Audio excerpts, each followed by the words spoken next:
tonight, the president accused of abusing his power. House Democrats release a scathing. And the bottom line is that we're one of the highest in the world right now.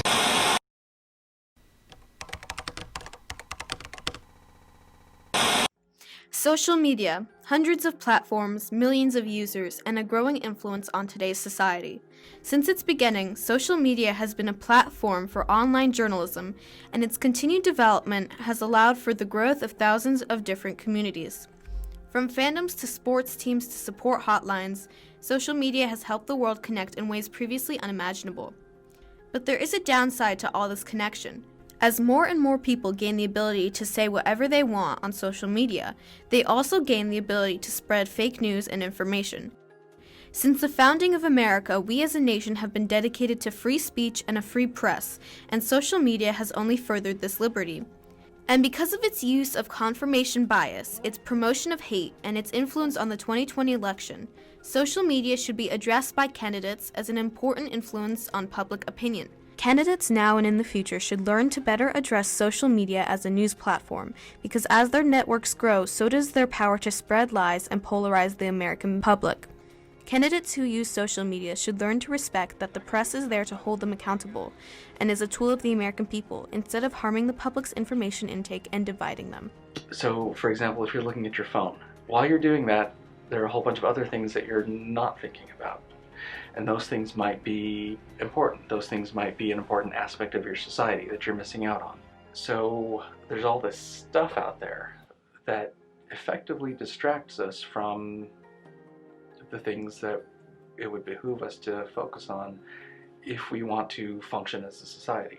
At this point in time, we have a nation where people can tune into things they already believe, things that interest them, things that have already interested them, rather than things they need to hear. The commonality of the echo chamber phenomenon has been amplified with the development of internet communities and social media. And if our country is going to not only survive but do well, we need a trustworthy press telling us what's going on. Platforms like Facebook and Google have personalized algorithms, only digging people further into a social bubble.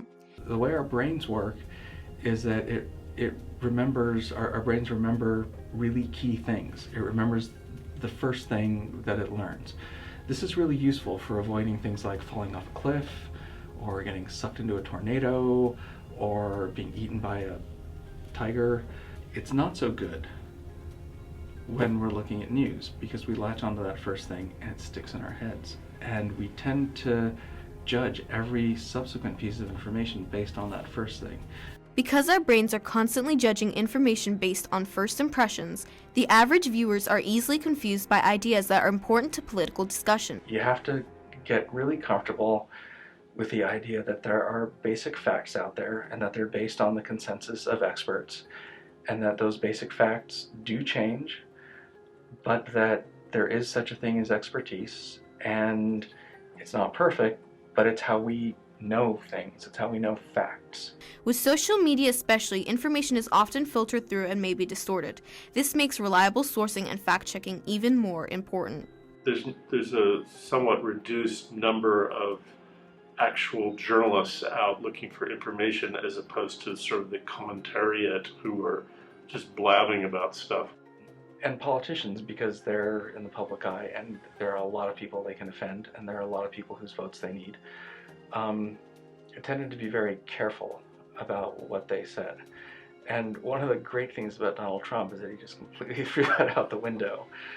I mean, it's really sort of fantastic, because if you check his Twitter feed, there are thousands of people talking back to him. That's your job, is to get the information that's concealed in some ways, you know, to hold the government accountable for things and hold political parties accountable, or companies, by getting the story behind the public relations. And to the casual observer, there's no way to know who's telling the truth or not. You really just have to independently know a whole lot of stuff about everything to be able to assess the truth value of what's going on. So in that sense, politicians, I think, have really learned how to spin on social media, and it's really to everyone's detriment. We surveyed 30 students to see where they got their news.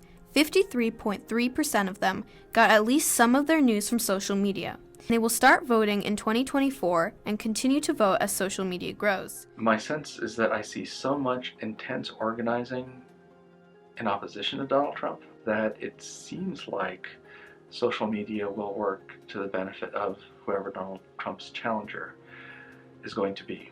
It doesn't matter which party you associate with. It doesn't matter for whom you end up voting. If you have access to the internet, social media is going to influence your vote. We have to exercise critical thinking and keep an eye on the sources we choose to follow. Otherwise, the United States will just be the next of social media's victims.